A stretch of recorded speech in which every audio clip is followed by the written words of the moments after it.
ஈரிலிருந்து பலருக்கும் இரத்த கசிவு ஏற்படும். பல் துலக்கும் பொழுதோ, சாப்பிடும் பொழுதோ, எச்சில் துப்பும் பொழுதோ இரத்த கசிவு ஏற்படுகின்றன. ஈரில் இரத்த கசிவுக்கு பல காரணங்கள் உண்டு. முக்கியமான 10 காரணங்களை நாம் இப்பொழுது பார்க்கலாம். முதல் காரணம், வேகமாக பல் துலக்குவது, அதாவது அவசரமாக பல் துலக்குவதும் தவறான முறையில் பல் துலக்குவதும் ஈரிலிருந்து இரத்த கசிவுக்கு முக்கியமான காரணமாக இருக்கின்றன. கடினமான டூத் பிரஷ் உபயோகிப்பதனாலும் ஈரிலிருந்து இரத்த கசிவு ஏற்படும். எந்த மாதிரியான டூத் பிரஷஸ், டூத் பேஸ்ட் உபயோகிப்பது என்பதை அடுத்தடுத்த வீடியோக்களில் பார்க்கலாம். இரண்டாவது காரணம், சொத்தை பற்கள். எல்லா சொத்தை பற்களாலும் இரத்த கசிவு ஏற்படாது. சொத்தை பல் ஆழமாக இருக்கும்போது அதில் சதைப்பகுதி உருவாகி அதிலிருந்து இரத்த கசிவு ஏற்படலாம். 2 பற்களுக்கு இடையில் உள்ள சொத்தையினாலும் இரத்த கசிவு ஏற்படலாம். 2 பற்களுக்கு இடையில் உள்ள சொத்தையினால் உணவுப் பொருட்கள் தங்குவதனால் ஈரில் இன்ஃபெக்ஷன் ஆகும். அப்பொழுது ஈர் வீக்கம் ஏற்பட்டு அதிலிருந்து இரத்த கசிவு ஏற்பட வாய்ப்புகள் உண்டு. மூன்றாவது காரணம், கடைசி கடவாய்ப்பல் முளைக்கும் போது ஈரிலிருந்து இரத்தம் வர வாய்ப்புகள் உண்டு. எல்லா பற்கள் முளைக்கும் போதும் இரத்த கசிவு ஏற்படாது. கடைசி பல், அதாவது தாடையிலே கடைசி கடவாய்ப்பல் முளைக்கும் பொழுது மட்டும் இரத்த கசிவு வர வாய்ப்புகள் உண்டு. 15 வயதிலிருந்து 30 வயதுக்குள் வரக்கூடிய ஞானப்பல் முளைக்கும் பொழுது கொஞ்சம் கொஞ்சமாக தான் ஈரிலிருந்து வெளியே வரும். அப்பொழுது ஈருக்கும் பல்லுக்கும் உள்ள இடைவெளியில் உணவுப் பொருட்கள் தங்குவதனால் ஈர் வீக்கம் ஏற்பட்டு அதிலிருந்து இரத்த கசிவு ஏற்படலாம். ஈரில் இன்ஃபெக்ஷன் ஆகும்போது அதை சுற்றியுள்ள பகுதியில் ஈர் வீக்கம் ஏற்பட்டு அதிலிருந்து இரத்த கசிவு ஏற்படும். நான்காவது காரணம், ஹார்மோனல் சேஞ்சஸ். ஹார்மோனல் மாற்றங்களாலும் ஈரிலிருந்து இரத்த கசிவு ஏற்பட வாய்ப்புகள் உண்டு. சில காரணங்களை நாம் இப்போது பார்க்கலாம். பிரெக்னன்சி, டீனேஜர்ஸ், பியூபர்ட்டி டைம்ல. ஐந்தாவது காரணம், ஈறுகளிலிருந்து இரத்த கசிவுக்கு மிக முக்கியமான காரணம் பல்லில் படியும் உப்பு, அதாவது கால்குலஸ். பல்லின் மேல் படியும் உப்பினால் ஈர் வீக்கம் ஏற்பட்டு பிறகு இரத்த கசிவு ஏற்படும். இரு பற்களுக்கிடையே இயற்கையாக அமைந்துள்ள இடைவெளியிலும் பற்களின் மேல் பகுதியிலும் உப்பு படியும், அதுதான் கால்குலஸ். பற்களின் மேல் தினமும் பிளாக் உருவாகும். உதாரணத்துக்கு, நாம் வாழைப்பழம் சாப்பிட்டவுடன் நம் பல்லில் ஒரு விதமான படலம் படிந்திருக்கும். அதே போல்தான் பிளாக்கும் இருக்கும். ஆனால் பிளாக் கிருமிகளுடன் இருக்கும். பிளாக் தான் நம் பல்லில் படியும் உப்புக்கு ஆரம்ப நிலையாகும். நாம் தூங்கி எழுந்தவுடன் நம் பற்களில் ஒரு விதமான படலம் படிந்திருக்கும். அதேதான் பிளாக். நாம் பல் துளைக்க பிறகு அந்த படலம் நீங்கிவிடும். இரு பற்களுக்கிடையே இருக்கும் பிளாக் பல் துளக்கும்போது சரிவர சுத்தம் செய்யாத பொழுது பற்கள் இடையே தங்கிவிடும். இது நாளடைவில் உப்பு படலமாக மாறிவிடும். இது வாழைப்பழம் சாப்பிட்டால் மட்டுமல்ல, எந்த உணவு சாப்பிட்டாலும் பிளாக் படியும். பிளாக் உப்பு படலமாக, அதாவது கால்குலஸாக மாறுவதற்கு 3 to 6 மாத காலம் ஆகும். அது எப்படி நம் பல்லில் உப்பு படியும்? இந்த சந்தேகம் எல்லோருக்கும் இருக்கும். நாம் பயன்படுத்தும் குழாய்களிலும் டைல்ஸ்களிலும் வலுவிழப்பாக இருந்தாலும் உப்பு கரைப்படியும். பொதுவாக நாம் வீட்டில் உள்ள குழாய்களில் எப்படி உப்பு படுகின்றதோ அதே போல்தான் நாம் பல்லிலும் உப்பு படியும். தண்ணீர் மட்டும் இதற்கு அவசியமில்லை. நாம் உண்ணும் உணவிலிருந்தும் நாம் உமிழ்நீரும் தான் இதற்கு முக்கிய காரணமாக இருக்கின்றன. ஜங்க் ஃபுட்டினால் மட்டுமல்ல, நாம் அன்றாட உண்ணும் உணவினாலும் பல்லில் உப்பு படியும். நாம் பிளாக்கை சரியான முறையில் சுத்தம் செய்யாத பொழுது பற்களுக்கிடையில் தங்கிவிடும்.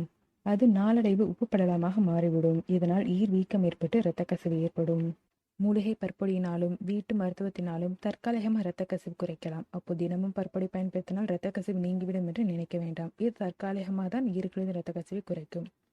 ஈர்களில் ஏற்படும் இரத்த கசிவுக்கு முக்கியமான காரணமாக இருக்கக்கூடிய கால்குலஸ், உப்பு படலம், அது ஈரை மீண்டும் மீண்டும் காயப்படுத்தி கொண்டே இருக்கும். இதனால் ஈர் வீக்கம் ஏற்பட்டு இரத்த கசிவு ஏற்படும். நாளடைவில் ஈர் கரையும் ஆரம்பித்து பல்லாட்டம் ஏற்படும். உதாரணத்துக்கு, கண்ணாடி துகள்களோ அல்லது முள் குத்தியோ உங்கள் காலில் காயம் ஏற்பட்டிருக்கின்றது.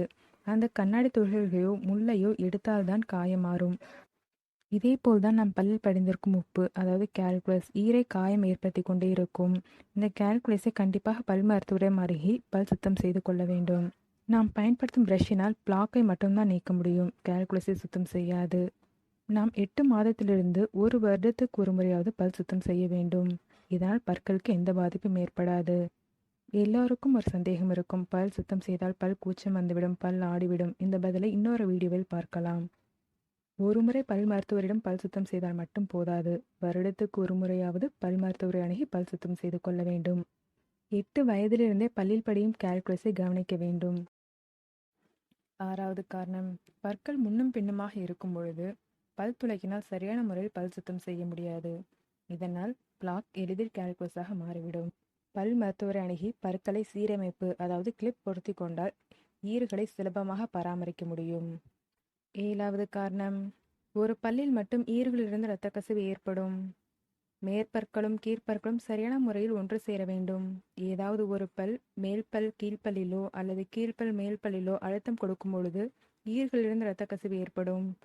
இதற்கு பல் மருத்துவரை அணுகி தகுந்த சிகிச்சை பெற வேண்டும்.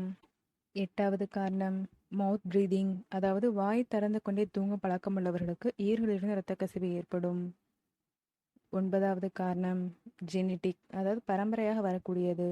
இவர்களுக்கு சிறு வயதிலிருந்து ஈர்களிலிருந்து இரத்த கசிவு ஏற்படும். பரம்பரையாக இருந்தாலும் பிளாக்கும் கால்குலஸும் தான் இதற்கு காரணமாக இருக்கின்றன. இவர்களுக்கு பற்களுக்கு அதிகமான கவனம் செலுத்த வேண்டும். இவர்கள் தொடர்ந்து பல் மருத்துவரிடம் ஆலோசனை பெறுவது அவசியமாகும். 10வது காரணம் விட்டமின் சி டெஃபிஷியன்சி. பலரும் விட்டமின் சி பற்றாக்குறையினால்தான் ஈர்களிலிருந்து ரத்தம் கசியும் என்று நினைக்கின்றார்கள். விட்டமின் சி பற்றாக்குறையினால் ஈர்களிலிருந்து ரத்தம் கசியும். இன்னும் நம் உடல்களில் எளிதில் ரத்தம் கசியும். நம் தோள்களை லேசாக தேய்த்தாலோ அல்லது அழுத்தினாலோ ஒரு விதமான இரத்தக்கட்டு ஏற்படும். இன்னும் பல அறிகுறிகள் உள்ளன. ஆனால் விட்டமின் சி பற்றாக்குறை நம் உலக மக்கள் தொகையில் எடுத்துக்கிட்டாலும் மிக குறைவாகத்தான் உள்ளது. அதாவது வருடத்திற்கு 100க்கும் குறைவாகத்தான் பற்றாக்குறை ஏற்படுகின்றன. சில நூற்றாண்டுகளுக்கு முன்னாடி போக்குவரத்து வசதி இல்லாத பொழுது கடல் வழியாக பயணம் செய்தார்கள். கடல் பயணத்தில் சரியான உணவு கிடைக்காததால் விட்டமின் சி பற்றாக்குறை அதிகமாக காணப்பட்டது. இப்போ சொல்கின்ற மாதிரி ஈர்களின் இரத்த கசிவுக்கும் விட்டமின் சிக்கும் எந்த காரணமும் கிடையாது. இதற்கு முக்கியமான காரணம் பல்லில் படியும் உப்புதான். இதற்கு பல் மருத்துவரிடம் சென்று சரியான சிகிச்சை எடுத்துக்கொள்ள வேண்டும்.